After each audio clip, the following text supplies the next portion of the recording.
बिस्मिल्लाहिर्रहमानिर्रहीम अल्लाहुम्मा सल्ली अला मुहम्मद व अला आलि मुहम्मद। अस्सलाम वालेकुम जी दोस्तां नूं, वीरां नूं, भरावां नूं ते साडे सजना साथियां नूं, चाहण वालियां नूं ते उम्मीद करने आ कि सारे खैर वाफियत नाल होवोगे। असीं भी अल्लाह दे करम फजल दे नाल दिहाड़ियां दुआवां नाल अल्हम्दुलिल्लाह अज दे नवें व्लॉग दे विच दिहाड़ी खिदमत च हाज़र हां दोस्तों।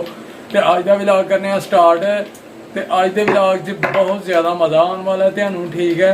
ते वीडियो पूरी वेखनी है, तुहाडे तावां दी सपोर्ट दी बहुत ज़रूरत है दोस्तों।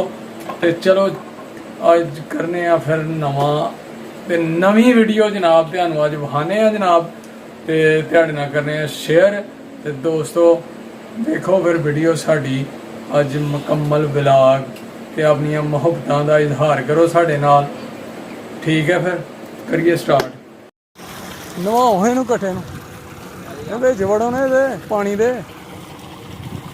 ਵੜਨਾ ਪਏਗਾ। ਆ ਵਿੱਚ ਨੰਬਰ ਲਿਓ, ਮੈਨੂੰ ਸੈਂਡ ਤੇ ਕਰੋ। ਮੈਂ ਨਵਾਓ ਇਹਨੂੰ ਮਾਲ ਕੇ ਜ਼ਰਾ, ਇਹਦੀ ਗਰਮੀ ਗੁਰਮੀ ਲਾਓ।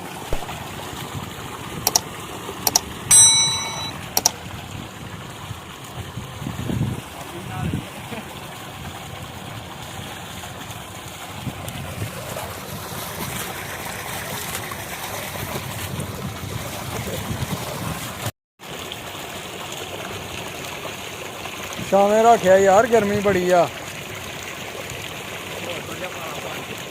ਆਹ ਪਾ ਇਹਦੇ ਪਾਣੀ ਦਾ ਪਹਾੜ ਪਹਾੜ।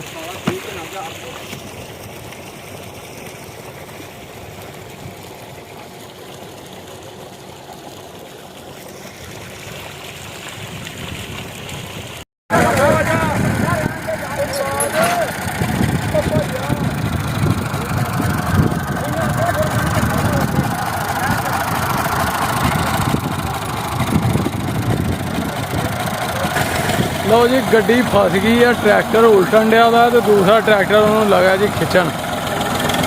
अल्लाह खैर करे, बिस्मिल्लाह दी बरकत। अल्लाह अकबर, अल्लाह अकबर, अल्लाह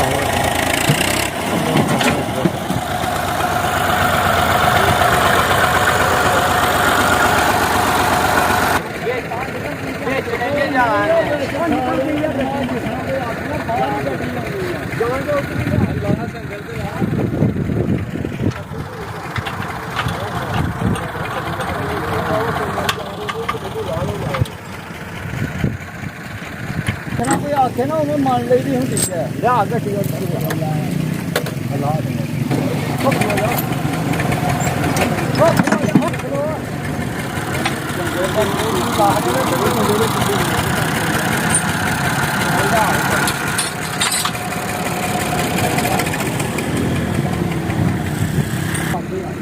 मिट्टी थोड़ी सी लाना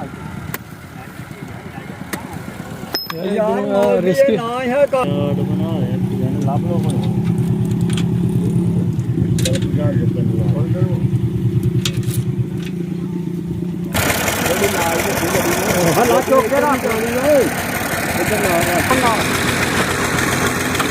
या अल्लाह खैर। ठीक हो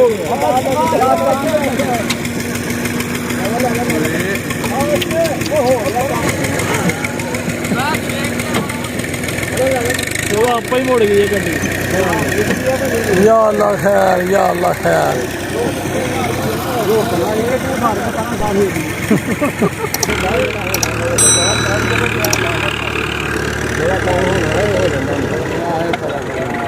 पता लग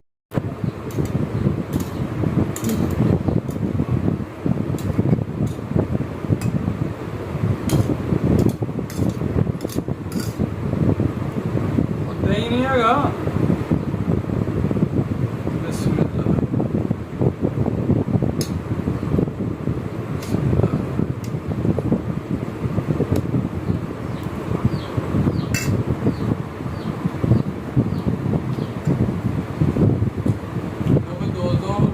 खाना खा रहे हैं, डिनर कर रहे हैं असी, तो मैं क्या अपने वीरां नाल अज करिए शेयर ਚਾਵਲ ਤੇ ਕਾਲੇ ਚਨੇ ਪਕਾਏ ਦੇ ਨੇ ਤੇ ਵਾਹ ਵਾਹ ਮਾਸ਼ਾਅੱਲਾ ਮਜ਼ੇਦਾਰ।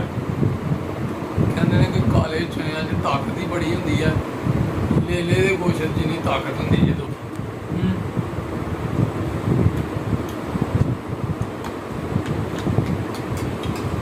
ਸੱਜਣੋ ਖਾਣਾ ਖਾ ਲਈਏ ਤੇ ਫਿਰ ਕਰਨੇ ਆ ਤੁਹਾਡੇ ਨਾਲ ਇੱਕ ਗੱਲ, ਜ਼ਰੂਰੀ ਗੱਲ ਹੈ, ਠੀਕ ਹੈ, ਤੇ ਜ਼ਰੂਰ ਸੁਣਨੀ ਹੈ ਤੁਸੀਂ ਗੱਲ, ਜਾਣਾ ਕਿਤੇ ਨਹੀਂ, ਠੀਕ ਹੈ। ਖਾਣਾ ਖਾ ਕੇ ਫਿਰ ਕਰਨੇ ਆ ਗੱਲ। ਅੱਲਾਹ ਤਾਲਾ ਦੇ ਵਲੀ ਹੋਏ ਨੇ ਜੀ ਬੂ ਅਲੀ ਕਲੰਦਰ ਰਹਿਮਤੁल्लाह ਅਲੈਹ। ਉਹਨਾਂ ਨੇ ਅੱਲਾਹ ਤਾਲਾ ਦੀ ਇੰਨੀ ਇਬਾਦਤ ਕੀਤੀ, ਇੰਨੀ ਇਬਾਦਤ ਕੀਤੀ, ਪਾਣੀ ਦੇ ਵਿੱਚ ਖਲੋ ਕੇ ਇੱਕ ਲੱਤ ਦੇ ਉੱਤੇ ਉਹਨਾਂ ਨੇ ਜਨਾਬ 12 ਸਾਲ ਅੱਲਾਹ ਤਾਲਾ ਦੀ ਇਬਾਦਤ ਕੀਤੀ। 12 ਸਾਲਾਂ ਬਾਅਦ ਜਦੋਂ ਅੱਲਾਹ ਤਾਲਾ ਨੇ ਪੁੱਛਿਆ ਨਾ ਕਿ ਮੰਗ ਮੇਰੇ ਬੰਦੇ ਗੈਬ ਤੋਂ ਆਵਾਜ਼ ਆਈ ਕਿ ਕੀ ਚਾਹਨਾ ਤੂੰ, ਤੇ ਉਹਨਾਂ ਨੇ ਕਿਹਾ ਜੀ ਕਿ ਯਾ ਅੱਲਾਹ ਪਾਕ ਮੈਨੂੰ ਅਲੀ ਬਣਾ ਦੇ। ਫਿਰ ਉਹ ਆਵਾਜ਼ ਦੁਬਾਰਾ ਨਹੀਂ ਆਈ ਉਹਨਾਂ ਨੂੰ, ਯਾਨੀ ਕਿ ਆਵਾਜ਼ ਗਾਇਬ ਹੋ ਗਈ। ਫਿਰ ਉਹਨਾਂ ਨੇ ਆਪਣੀ ਇਬਾਦਤ ਸ਼ੁਰੂ ਕਰ ਦਿੱਤੀ 12 ਸਾਲ। ਫਿਰ ਉਹਨਾਂ ਨੇ ਇੰਜੀ ਅੱਲਾਹ ਤਾਲਾ ਦਾ ਜ਼ਿਕਰ ਤੇ ਇਬਾਦਤ ਕਰਨੀ ਸ਼ੁਰੂ ਕਰ ਦਿੱਤੀ ਇੱਕ ਲੱਤ ਤੇ ਖਲੋ ਕੇ ਪਾਣੀ ਦੇ ਵਿੱਚ, ਦਰਿਆ ਦੇ ਵਿੱਚ। ਫਿਰ 12 ਸਾਲਾਂ ਬਾਅਦ ਆਵਾਜ਼ ਆਈ ਗੈਬ ਨੂੰ ਕਿ ਐ ਮੇਰੇ ਬੰਦੇ ਕੀ ਮੰਗ, ਤੂੰ ਕੀ ਮੰਗਣਾ, ਕੀ ਚਾਹਨਾ, ਕੀ ਖੁਆਇਸ਼ ਹੈ ਤੇਰੀ। ਫਿਰ ਉਹਨਾਂ ਨੇ ਇਹੀ ਸਵਾਲ ਕੀਤਾ ਕਿ ਯਾ ਅੱਲਾਹ ਪਾਕ ਮੈਨੂੰ ਅਲੀ ਬਣਾ ਦੇ। ਫਿਰ ਜਨਾਬ ਆਵਾਜ਼ ਫਿਰ ਗਾਇਬ ਹੋ ਜਾਂਦੀ ਹੈ। ਫਿਰ ਉਹ ਅੱਲਾਹ ਤਾਲਾ ਦੀ ਇਬਾਦਤ 'ਚ ਮਸ਼ਗੂਲ ਹੋ ਜਾਂਦੇ ਨੇ ਤੇ ਅੱਲਾਹ ਤਾਲਾ ਦਾ ਜ਼ਿਕਰ ਕਰਨ ਲੱਗ ਪੈਂਦੇ ਨੇ, ਉਹਨਾਂ ਦੀ ਇਬਾਦਤ ਕਰਨ ਲੱਗ ਪੈਂਦੇ ਨੇ। ਫਿਰ ਜਨਾਬ 12 ਸਾਲ ਇਸ ਤਰ੍ਹਾਂ ਹੀ ਪਾਣੀ 'ਚ ਇੱਕ ਲੱਤ ਤੇ ਖਲੋ ਕੇ ਇਬਾਦਤ ਕਰਦੇ ਨੇ। 12 ਸਾਲਾਂ ਬਾਅਦ ਫਿਰ ਅੱਲਾਹ ਤਾਲਾ ਖੁਦ ਇੱਕ ਬੰਦੇ ਦੀ ਸ਼ਕਲ 'ਚ ਆਉਂਦੇ ਨੇ ਉਹਨਾਂ ਦੇ ਕੋਲ, ਤੇ ਉਹ ਜਨਾਬ ਉਹਨੂੰ ਕਹਿੰਦੇ ਨੇ ਕਿ ਇੰਨੀ ਇਬਾਦਤ ਕੀਤੀ ਹੈ ਅੱਲਾਹ ਤਾਲਾ ਦੀ ਤੇ ਕੀ ਖੁਆਇਸ਼ ਹੈ ਤੇਰੀ। ਫਿਰ ਉਹਨਾਂ ਦਾ ਉਹੀ ਸਵਾਲ ਹੀ ਕਿ ਅੱਲਾਹ ਤਾਲਾ ਮੈਨੂੰ ਕਿਤੇ ਅਲੀ ਬਣਾ ਦੇਣ, ਕਿ ਅਲੀ ਹਜ਼ਰਤ ਅਲੀ ਰਜ਼ੀ ਅੱਲਾਹ ਤਾਲਾ ਅਨਹੂ ਦਾ ਉਹਨਾਂ ਦਾ ਇੰਨਾ ਮਕਾਮ ਹੈ ਕਿ ਉਹਦੇ ਅੰਦਰ ਖੁਆਇਸ਼ ਜਾਗੀ ਕਿ ਮੈਂ ਵੀ ਕਿਤੇ ਅਲੀ ਬਣ ਜਾਣਾ, ਪਰ ਅਲੀ ਦੂਸਰਾ ਤਾਂ ਪੈਦਾ ਹੋ ਨਹੀਂ ਸਕਦਾ, ਠੀਕ ਹੈ ਜੀ। ਤੇ ਫਿਰ ਉਹਨੇ ਬਸ ਇਹ ਹੀ ਰੈਟ ਲਾਈ ਰੱਖੀ ਕਿ ਯਾ ਅੱਲਾ ਮੈਨੂੰ ਅਲੀ ਬਣਾ ਦੇ, ਯਾ ਅੱਲਾ ਮੈਨੂੰ ਅਲੀ ਬਣਾ ਦੇ। ਬਹਰਹਾਲ ਅੱਲਾਹ ਤਾਲਾ ਨੇ ਕਿਹਾ ਕਿ ਜੀ ਅਲੀ ਤੇ ਨਹੀਂ ਬਣ ਸਕਦਾ ਦੂਸਰਾ, ਠੀਕ ਹੈ ਜੀ। ਉਹਨਾਂ ਨੇ ਕਿਹਾ ਜੀ ਚਲੋ ਅਲੀ ਨਹੀਂ ਤੇ ਅਲੀ ਦੀ ਬੂ ਹੀ ਬਣਾ ਦਿਓ ਮੈਨੂੰ। ਤੇ ਫਿਰ ਅੱਲਾਹ ਤਾਲਾ ਨੇ ਅਲੀ ਦੀ ਖੁਸ਼ਬੂ ਜਿਹੜੀ ਹਜ਼ਰਤ ਅਲੀ ਰਜ਼ੀ ਅੱਲਾਹ ਤਾਲਾ ਨੂੰ ਉਹਨਾਂ ਦੇ ਜਿਸਮ ਦੀ ਜਿਹੜੀ ਖੁਸ਼ਬੂ ਹੈ ਨਾ ਉਹ ਬਣਾ ਹੜੇ, ਯਾਨੀ ਕਿ ਉਹਨਾਂ ਜੋ ਖੁਸ਼ਬੂ ਆਉਣ ਲੱਗ ਪਈ, ਠੀਕ ਹੈ ਜੀ। ਤੇ ਫਿਰ ਜਨਾਬ ਉਹਨਾਂ ਦਾ ਨਾਂ ਰੱਖਿਆ ਗਿਆ ਬੂ ਅਲੀ ਕਲੰਦਰ, ਠੀਕ ਹੈ ਜੀ। ਤੇ ਕਹਿਣ ਦਾ ਮਕਸਦ ਇਹ ਹੈ ਕਿ ਇਲਾਮਾ ਇਕਬਾਲ ਰਹਿਮਤੁल्लाह ਅਲੈਹ ਉਹਨਾਂ ਨੇ ਸ਼ੇਰ ਐਵੇਂ ਨਹੀਂ ਲਿਖ ਛੜਿਆ ਜਨਾਬ, ਬੋਲ ਛੜਿਆ कि खुद ही को कर बुलंद इतना, हर तकदीर से पहले खुदा बंदे से खुद पूछे बता तेरी रजा क्या है।